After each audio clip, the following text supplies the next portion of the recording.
आज की आप बीती पुणे महाराष्ट्र की रहने वाली सिमरन बब्बर की है। कैसे सिमरन जी पहले तो पारंपरिक पूजाएं करती थी, लेकिन सिमरन जी को इस आन उपासना से शारीरिक, मानसिक और भौतिक सुख नहीं मिल रहे थे, ना कोई शांति मिल रही थी। सिमरन जी के मन में सवाल उठते थे कि हम इतनी पूजा पाठ करते हैं, फिर भी दुख ज्यों के त्यों ही बने रहते हैं, इसकी क्या वजह है। और फिर एक दिन सिमरन जी को संत रामपाल जी महाराज से सच्चा ज्ञान मिला, जिसने सिमरन जी के सारे संशय दूर कर दिए। फिर कैसे सिमरन जी ने संत रामपाल जी महाराज जी से नाम उपदेश ले लिया और इसके बाद सिमरन जी के साथ होने लगे अनोखे चमत्कार। संत रामपाल जी महाराज जी से नाम उपदेश लेने के बाद कैसे सिमरन जी को दुबई में मनचाही नौकरी मिली, कैसे संत रामपाल जी महाराज ने साक्षात प्रकट होकर सिमरन जी को नौकरी का तोहफा दे दिया। सिमरन जी ने अपने आप बीती बताते हुए ऐसे अनेकों चमत्कारों की दास्तां बयां की है, जिसे सुनकर आप दंग रह जाएंगे। तो आइए सिमरन जी से जानते हैं पूरी सच्चाई खुद उन्हीं की जुबानी। रामपाल जी महाराज जी से दीक्षा लेने के बाद जब मेरा वापस दुबई जाना हुआ और जिस जगह मुझे जॉब करनी थी उस जगह से मुझे ऑलरेडी इन्फॉर्म कर दिया गया था कि वहाँ पे इंटरव्यू होना है और फाइनल इंटरव्यू होना है। कुछ ऐसा हुआ कि कुछ दिन बाद मेरा बर्थडे था, 10 जुलाई 2019 की बात है, मेरा बर्थडे था। मुझे जब ये पता चला कि लोग तोहफे देते हैं, बर्थडे मनाते हैं, और क्योंकि हम संत रामपाल जी महाराज जी की शरण में हैं तो हम चीज़ों को नहीं मानते। तोहफा कोई हमें देगा तो वो हमें परमात्मा ही दे सकते हैं, सतगुरु रामपाल जी महाराज जी ही दे सकते हैं, इतना मन में ठान लिया था। तो रात को सोते वक्त हर कोई परमात्मा अपने अपने भगवान को याद करके सोता है कि कुछ ना कुछ जो है तकलीफ़ वो बताता है, कुछ परमात्मा से मांगता है। तो बस मैंने भी परमात्मा से सोते वक्त करबद्ध होके परमात्मा से यही मांगा कि परमात्मा कल आपकी बेटी का बर्थडे है, कोई मुझे क्या दे सकता है, मुझे ये जॉब चाहिए, कल मेरा फाइनल इंटरव्यू है, परमात्मा आप बस मुझे अपनी बेटी को ये जॉब जो है गिफ्ट में दे दीजिए, तोहफे में दे दीजिए। तो कुछ ऐसा हुआ कि जब मैं दूसरे दिन सुबह उठी और अर्ली मॉर्निंग डेफिनेटली हम लोग उठते हैं, तैयार होते हैं, जाते हैं, उसके पहले संत रामपाल जी महाराज जी ने मुझे दर्शन दिए और मुझसे कहा, मुझे प्रकट होकर दर्शन दिए खुद कि बेटा ये जॉब तेरा है, ये तुझे तोहफे में मिला। उन्होंने खुद मेरा गाड़ी से उतरते वक्त मेरा हाथ पकड़ा, मुझे मेरे ऑफिस के गेट तक छोड़ा और मुझे आशीर्वाद देकर कहा कि बेटा ये जॉब अब से तेरा है। और यकीन मानिए उस दिन मुझे कोई उम्मीद नहीं थी क्योंकि काफ़ी सारे कैंडिडेट्स थे, लेकिन जब मैं वहाँ पे इंटरव्यू के लिए गई और जिस तरह सरलता से वो इंटरव्यू हो गया, और जब मैं बिल्डिंग के कंपाउंड से बाहर भी नहीं आई थी, मैं उस लिफ्ट में थी और मुझे कॉल आ गया कि आप ऑलरेडी शॉर्टलिस्ट हो चुके हैं, आप सिलेक्ट हो चुके हैं, यू आर हायर्ड। तो मुझे रोना आ गया क्योंकि मैं काफ़ी समय से ट्राई कर रही थी उस जॉब के लिए और वो हो नहीं रहा था। मेरी ख्वाहिश थी कि मैं उस जगह पे एक बार काम करूं और मुझे वो जॉब इतनी आसानी से परमात्मा बंदी छोड़ सकूँ रामपाल जी महाराज जी की दया से। नमस्कार सच साहेब जी। क्या नाम है आपका? सिमरन बब्बर। सिमरन जी कहाँ से आए आप? पुणे महाराष्ट्र। जी क्या करते हैं आप? जी मैं दुबई में बैंक में जॉब करती हूँ जी, एज अ पोर्टफोलियो ऑफिसर। सिमरन जी संत रामपाल जी महाराज से नाम दीक्षा लेने से पहले आप क्या भक्ति साधना करते थे? जी भक्ति साधना से अगर बात करें तो कुछ ऐसा है कि जैसे सभी लोग करते हैं, मतलब बचपन से जो हम देखते हैं कि श्री कृष्ण जी जन्माष्टमी आई तो जन्माष्टमी की व्रत रख लिए, पूजा कर ली, शिवरात्रि आए तो शिवरात्रि की पूजा कर ली, व्रत रख लिया, सुबह 4 बजे उठ के आप शिवलिंग पे जल चढ़ाने जाते हैं, वही करते थे। और जब नवरात्रे आते थे तो नवरात्रों के भी हम लोग व्रत रखना, कन्या खिलाना, मतलब जो सब लोग करते हैं हिंदू समाज के मुताबिक हम भी वही किया करते थे, मतलब सेम चीज़ हम भी फॉलो किया करते थे बचपन से। तो सिमरन जी जो हिंदू धर्म में पारंपरिक पूजाएं होती है वो सभी पूजाएं आप कर रहे थे, तो फिर आपको संत रामपाल जी महाराज से नाम दीक्षा लेने की क्या ज़रूरत आन पड़ी? जी ऐसा है कि हम सभी जो इंसान हैं हम लोग सुख चाहते हैं ज़िंदगी में। हम मनुष्य जीवन लेते हैं तो हमें सुख चाहिए, हमें आर्थिक सुख चाहिए, फिनेंशियल हमें सुख चाहिए, हमें फिज़िकल सुख चाहिए, हमें मेंटल पीस चाहिए, हमें बहुत कुछ चाहिए होता है। लेकिन जो साधना, जो भक्ति हम करते हैं उसमें कई बार ऐसा होता है कि हमारे अंदर शंकाएं आ जाती हैं, कुछ डाउट्स आ जाते हैं कि कुछ ना कुछ है जो मिसिंग है। तो इसी वजह से मेरा जो इंटरेस्ट था वो इस तरफ चल पड़ा कि कुछ है जो छूट रहा है। तो मैं ढूंढने लगी। मैं अक्सर सोचा करती थी क्योंकि मेरा झुकाव ज़्यादा करके साईं बाबा की तरफ था, कि साईं बाबा अक्सर कहा करते थे, क्योंकि वो सिंप्लिसिटी में जीते थे, उनको लोग फ़कीर कहते हैं, वो सिंप्लिसिटी में जीते थे कि मतलब एक फ़कीरी वाला उनके अंदर जो चीज़ थी वो मुझे बहुत इम्प्रेस किया करती थी कि हम उस तरह क्यों नहीं जी सकते। तो जैसे वो अक्सर कहा करते थे कि सबका मालिक एक, तो अक्सर मेरे अंदर सवाल उठता था कि सबका मालिक एक, तो वो मालिक है कौन? जैसा कि सिमरन जी आपने बताया कि आध्यात्म को लेके आपके मन में बहुत सारे सवाल थे जिनका कोई जवाब नहीं दे पाता था, तो हम आपसे जानना चाहेंगे आपके जो आध्यात्म को लेके सवाल थे उनका जवाब आपको कहाँ से मिला? जी, जैसे कि मैंने बताया कि मैं दुबई में जॉब करती थी। अब आप सोचें, दुबई में अगर मैं जॉब करती हूँ तो हमारा जो लाइफस्टाइल होता है, मतलब मालिक की दया से जो परमात्मा है, जो हैं, उस समय ऐसी सोच थी कि जो हैं सब कुछ है, आर्थिक सुख है, मतलब फिनेंशियल कोई प्रॉब्लम नहीं था और फिज़िकल भी हेल्थ इश्यूज़ थे, आते जाते रहते थे, बट दवाइयाँ कभी छूट नहीं रही थी। यानी कि अगर आपका शारीरिक कोई दुख है, अगर आपका हेल्थ वाइज कोई पेन है, तो आप मेंटल पीस ऑफ माइंड खो देते हैं। मतलब आपको पीस ऑफ माइंड चाहिए कि कुछ तो है जो मिसिंग है। तो इस चक्कर में मेरा कई बार ऐसे होता था कि मेरा इंडिया आना होता था छुट्टी में, साल में 1 या 2 बार। तो जब मैं यहाँ आई तो मेरा यहाँ पे संत रामपाल जी महाराज जी की शिष्या हैं गीता खुराना, उनके साथ मेरा संपर्क हुआ, आना जाना हमारा होता था। तो उनसे मुझे ज्ञान गंगा पुस्तक मिली। तो जब मैंने वो बुक पढ़ी तो मेरे जो सवाल थे, जो क्वेश्चंस थे कि वो एक परमात्मा कौन है और सही भक्ति विधि क्या है, क्योंकि जो हम अपनी डे टू डे लाइफ में करते हैं साधना, उससे कोई पीस ऑफ माइंड नहीं मिल रहा था। तो ऐसा लग रहा था कि कुछ मिसिंग है। तो जब मैंने वो बुक पढ़ी, संत रामपाल जी महाराज जी के द्वारा लिखी हुई जो पुस्तक है, जो बुक है ज्ञान गंगा, जब मैंने वो पढ़ी तो उसमें मेरे काफ़ी सारे सवालों का मुझे हल मिला, एक सोल्यूशन मिला, एक सच्चे परमात्मा की जानकारी मिली। ऐसा पता चला कि हाँ, ये थे जो मिसिंग थे।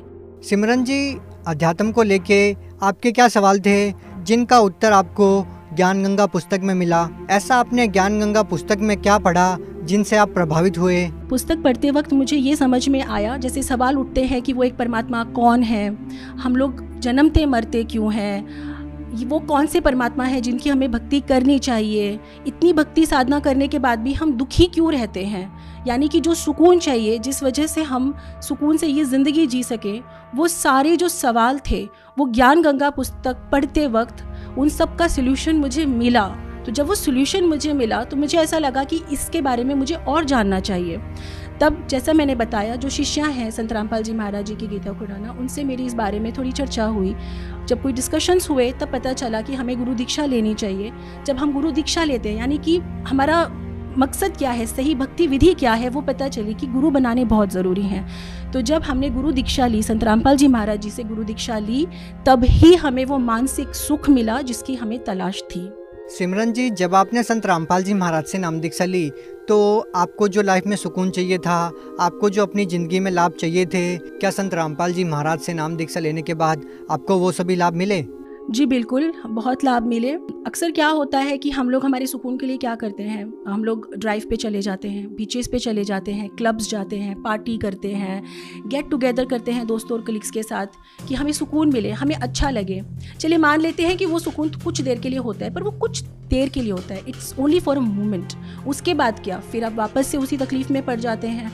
तो जब हम दीक्षा लेते हैं संत रामपाल जी महाराज जी से, तो ये हमें सुकून भक्ति मार्ग में आकर मिलता है कि आप कहीं भी चले जाइए, आप किसी भी पार्टी में, किसी भी क्लब में, किसी भी मूवी में, किसी भी तरह की लाइफस्टाइल में चले जाइए, आप इस सब से निकल के सुकून आपको संत रामपाल जी महाराज जी से दीक्षा लेकर ही मिल सकता है। क्योंकि ये मैं करके देख चुकी हूँ और मैं इसी लाइफस्टाइल में जी रही थी जो आजकल सब जीते हैं और पसंद करते हैं। अभी जैसे बताएं कि शारीरिक सुख के बारे में, जो फिज़िकल हम लोग तकलीफ़ में होते हैं कि हमारे साथ ये हेल्थ इशू है, वो हेल्थ इशू है, तो मेरे साथ अक्सर ऐसा होता था कि मुझे एक्चुअली 21 और 22 की उम्र से ही, जब मैं 21-22 की एज में थी, तब से ही मुझे हाइपरटेंशन की प्रॉब्लम थी। यानी कि अक्सर टेंशन ले लेना और अनकॉन्शियस हो जाना मेरे साथ हमेशा रहता था। इसी चलते मेरे साथ अक्सर हेल्थ इश्यूज़ बढ़ते चले गए। हाइपोथायराइड भी हुआ और मेरे साथ पेप्टिक अल्सर की भी प्रॉब्लम आई, जिसमें अक्सर मैं खाना खा नहीं पाती थी। मिडल ऑफ द नाइट मुझे पेन स्टार्ट होता था और उसके बाद मैं सो नहीं पाती थी, बिल्कुल मुझे तकलीफ़ होती थी। तो ऐसा हुआ कि मेरा जो हेल्थ इश्यूज़ थे, जैसे मैंने आपको बताया कि मेरा हाइपोथायराइड का प्रॉब्लम मुझे हुआ, मुझे हाइपरटेंशन की प्रॉब्लम थी, मुझे ब्लड रिलेटेड इश्यूज़ होने लगे जैसे कि हाई कोलेस्ट्रॉल, ट्राइग्लिसराइड्स, मतलब ये जो आम बीमारियाँ होती हैं मेरे साथ ये बढ़ती चली गई। मेरी एज इतनी नहीं थी जिस तरह से मुझे बीमारियाँ होती थी। अक्सर ऐसा होता था कि लोगों के पास जो बेड होता है उसके साइड टेबल पे उनके फूलों का गुलदस्ता होता है, जैसे कोई पॉट होता है, फ्लावर पॉट होता है, लेकिन मेरे पास अक्सर दवाइयों का बॉक्स हुआ करता था जिसमें मेरी सुबह की 5 गोली तो दोपहर की तो 5 के, ऐसे 15-15 टैबलेट्स में लेती थी। उससे भी लेकिन कोई आराम नहीं होता था। तो बस जैसे मैंने बताया कि संत रामपाल जी महाराज जी से दीक्षा लेने के बाद ही मुझे वो सुकून मिला, मेरी वो दवाइयाँ छूट गईं। यकीन मानिए मेरी वो दवाइयाँ बिल्कुल छूट गई, मतलब अब मैं कोई दवा नहीं लेती हूँ, मुझे किसी दवा की ज़रूरत नहीं पड़ती है। और सबसे अच्छी चीज़ तो ये है कि जैसे नींद की गोलियाँ भी लेने की ज़रूरत नहीं है, मैं जब चाहूँ जहाँ चाहूँ वहाँ सो सकती हूँ। वो सुकून मिला है, वो नींद मिली है जो पहले कभी नहीं मिली थी। जैसा कि मेरे को पेप्टिक अल्सर की प्रॉब्लम थी, तो अक्सर मुझे रात में दर्द उठता था, पेट में दर्द उठता था, मैं कुछ खा पी नहीं पाती थी, कुछ खाती थी तो मुझे वॉमिटिंग हो जाता था, मैं बिल्कुल खाने पीने की स्थिति में नहीं रह गई थी। मुझे समझ ही नहीं आता था कि मैं ऐसा क्या खाऊं, ऐसा क्या पीऊं जिस वजह से मुझे आराम मिले। इसी वजह से मेरा डॉक्टर के पास जाना हुआ। तो जब मैं डॉक्टर के पास गई तो डॉक्टर ने जब एंडोस्कोपी किया, चेक किया, तब पता चला कि आपको पेप्टिक अल्सर है। पेप्टिक अल्सर है तो आपको ये चीज़ें नहीं खानी है। उन्होंने मेरी काफ़ी चीज़ें खाने की छुड़वा दी, पीने की छुड़वा दी, जैसे आप कुछ खट्टा मत खाइए, आप दूध मत पीजिए, आप बेकरी प्रोडक्ट्स मत खाइए। तो जब मैंने ये सारी चीज़ें भी छोड़ी, फिर मैंने लंबे समय तक दवा भी ली, तब भी मुझे कोई आराम नहीं हो रहा था। जब आराम नहीं हो रहा था, जैसे कि मैंने आपसे बताया, जैसे ही मैंने संत रामपाल जी महाराज जी से दीक्षा ली, तो मेरी ये सारी जो शारीरिक प्रॉब्लम्स थी, जैसे मेरे हेल्थ इश्यूज़ थे, पेप्टिक अल्सर या उसके अलावा भी जो मेरे इश्यूज़ थे, छोटे छोटे हेल्थ इश्यूज़, ये सारे मेरे एक ही साथ उपदेश लेते ही, गुरु दीक्षा लेते ही संत रामपाल जी से ठीक हो गए। मेरे लिए ये किसी चमत्कार से बढ़कर बोल सकते हैं आप, एक मिरेकल था मेरे लिए, बहुत बड़ा एक चमत्कार था कि जो लड़की इतने सालों तक दवाइयों पर चल रही थी, वो सारी दवाइयाँ एक पल में छूट जाना। मैं यहाँ पे ये भी नहीं कहना चाहूँगी कि मैं काफ़ी समय तक भक्ति कर रही थी तब ये चीज़ें छूटी। मैं आपसे इतना भी कहूँगी, मेरे लिए ये बहुत बड़ा चमत्कार था कि जिस दिन मैंने गुरु से दीक्षा ली, गुरु जी से दीक्षा ली संत रामपाल जी महाराज जी से, उसी दिन मुझे ऐसा महसूस हुआ जैसे मेरा शरीर एकदम हल्का हो गया, मुझसे जैसे कुछ निकला हो, और मैं उसी दिन से एकदम बदल गई। मेरे संस्कार बदल गए, मैं जिस तरह से रहती थी मैं नहीं रहती हूँ, और मेरी दवाइयाँ छूट गई, मेरी हेल्थ ठीक हो गई। जॉब तो मैं करती थी, मैं कर ही रही थी जॉब दुबई में, बैंक में, लेकिन जैसे हर किसी का एक ड्रीम जॉब होता है कि मुझे इस जगह पे ही काम करना है। तो संत रामपाल जी महाराज जी की शरण लेने के बाद मेरे साथ कुछ ऐसा ही हुआ, इसे भी मैं चमत्कार ही कहूँगी, कि मैं वहाँ पे पहले भी 2 बार इंटरव्यू दे चुकी थी, लेकिन ऐसा हुआ नहीं। दुबई में नंबर 1 बैंक है, it's a number 1 bank of UAE called first Abu Dhabi bank, but मेरा वहाँ पे हो नहीं रहा था। 2 बार ट्राई किया था, किसी न किसी वजह से वो नहीं हो पाता था। संत रामपाल जी महाराज जी से दीक्षा लेने के बाद जब मेरा वापस दुबई जाना हुआ, और जिस जगह मुझे जॉब करनी थी, उस जगह से मुझे ऑलरेडी इन्फॉर्म कर दिया गया था कि वहाँ पे इंटरव्यू होना है और फाइनल इंटरव्यू होना है। कुछ ऐसा हुआ कि कुछ दिन बाद मेरा बर्थडे था, 10 जुलाई 2019 की बात है, मेरा बर्थडे था। मुझे जब ये पता चला कि लोग तोहफे देते हैं, बर्थडे मनाते हैं, और क्योंकि हम संत रामपाल जी महाराज जी की शरण में हैं तो हम चीज़ों को नहीं मानते, तोहफा कोई हमें देगा तो वो हमें परमात्मा ही दे सकते हैं, सतगुरु रामपाल जी महाराज जी ही दे सकते हैं, इतना मन में ठान लिया था। तो रात को सोते वक्त हर कोई परमात्मा अपने अपने भगवान को याद करके सोता है कि ये कुछ ना कुछ जो है तकलीफ़ वो बताता है, कुछ परमात्मा से मांगता है। तो बस मैंने भी परमात्मा से सोते वक्त करबद्ध होके परमात्मा से यही मांगा कि परमात्मा कल आपकी बेटी का बर्थडे है, कोई मुझे क्या दे सकता है, मुझे ये जॉब चाहिए, कल मेरा फाइनल इंटरव्यू है, परमात्मा आप बस मुझे अपनी बेटी को ये जॉब जो है गिफ्ट में दे दीजिए, तोहफे में दे दीजिए। तो कुछ ऐसा हुआ कि जब मैं दूसरे दिन सुबह उठी, और अर्ली मॉर्निंग डेफिनेटली हम लोग उठते हैं, तैयार होते हैं, जाते हैं, उसके पहले संत रामपाल जी महाराज जी ने मुझे दर्शन दिए और मुझसे कहा, मुझे प्रकट होकर दर्शन दिए खुद, कि बेटा ये जॉब तेरा है, ये तुझे तोहफे में मिला। उन्होंने खुद मेरा गाड़ी से उतरते वक्त मेरा हाथ पकड़ा, मुझे मेरे ऑफिस के गेट तक छोड़ा और मुझे आशीर्वाद देकर कहा कि बेटा ये जॉब अब से तेरा है। और यकीन मानिए उस दिन मुझे कोई उम्मीद नहीं थी, क्योंकि काफ़ी सारे कैंडिडेट्स थे, लेकिन जब मैं वहाँ पे इंटरव्यू के लिए गई और जिस तरह सरलता से वो इंटरव्यू हो गया, और जब मैं बिल्डिंग के कंपाउंड से बाहर भी नहीं आई थी, मैं उस लिफ्ट में थी और मुझे कॉल आ गया कि आप ऑलरेडी शॉर्टलिस्ट हो चुके हैं, आप सिलेक्ट हो चुके हैं, यू आर हायर्ड। तो मुझे रोना आ गया, क्योंकि मैं काफ़ी समय से ट्राई कर रही थी उस जॉब के लिए और वो हो नहीं रहा था। मेरी ख्वाहिश थी कि मैं उस जगह पे एक बार काम करूं, और मुझे वो जॉब इतनी आसानी से परमात्मा बंदी छोड़ सतगुरु रामपाल जी महाराज जी की दया से मिल गया। सिमरन जी, जैसा कि आपने बताया कि आपके पहले का जो लाइफस्टाइल था वो बिल्कुल अलग था, अब आप संत रामपाल जी महाराज द्वारा दी गई भक्ति करते हैं और उनके आधार पे चलते हैं। तो आज का जो पढ़ा लिखा समाज है, आज की जो युवा पीढ़ी है, वो लोग भक्ति से कोसों दूर है और वो सब इन चीज़ों में बिलीव भी नहीं करते। और संत रामपाल जी महाराज से नाम दीक्षा लेने के बाद आपका जीवन बिल्कुल बदल गया, आपका लाइफस्टाइल बदल गया। क्या कहना चाहेंगे उन सभी लोगों को आप? सतगुरु रामपाल जी महाराज जी से दीक्षा लें, उनकी शरण में आए, उस ज्ञान को समझे, उस शास्त्र विधि साधना को करें जिससे हमारी ये सारी बुराइयां छूट सकती हैं, हम सही रास्ते पे चल सकते हैं, हम एक सच्ची साफ़ सुथरी ज़िंदगी जी सकते हैं, हमें सही शास्त्र विधि साधना मिल जाएगी, हमारा जो मनुष्य जीवन है, हमें जो ये ह्यूमन लाइफ मिलती है, why do we get a human life? We get it only for salvation. हमें मुक्ति के लिए मिलती है, मोक्ष के लिए मिलती है। 84 लाख योनों के बाद अगर हमें एक मनुष्य जीवन मिला है तो इसका कोई मकसद है।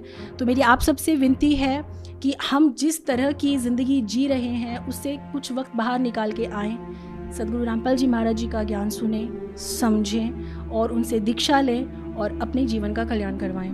सिमरन जी, एक और सवाल हम आपसे जानना चाहेंगे। जो लोग इंडिया से बाहर रहते हैं, और हम सब समझते हैं कि जो लोग इंडिया से बाहर रहते हैं उनकी रुचि आध्यात्म की तरफ कमी रहती है और उनकी रुचि भौतिकता की तरफ ज़्यादा रहती है, तो उन सभी लोगों को आप क्या कहना चाहेंगे? What message would you like to pass for Bhagat Samaj? Okay, my humble request to all the people in the world, India, outside India, or belongs to whatever country, I would like to request, please stop following the path in which we are walking. Come out of that path. Come out of your habits, wrong habits, bad habits.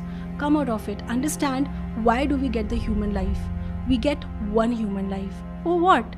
There is no difference in animals and humans if we are living the same life of animals. We are not doing anything special. For what we have got this human life? The only aim, the only motive for which we get this human life is to achieve salvation. What is salvation? We all know. So, please go to the website of Sant Rampal Ji Maharaj, Jagat Guru Tattvadarshi Sant Rampal Ji Maharaj. There is a website. Then we have Facebook channels. We have YouTube channels. Go watch Satsang.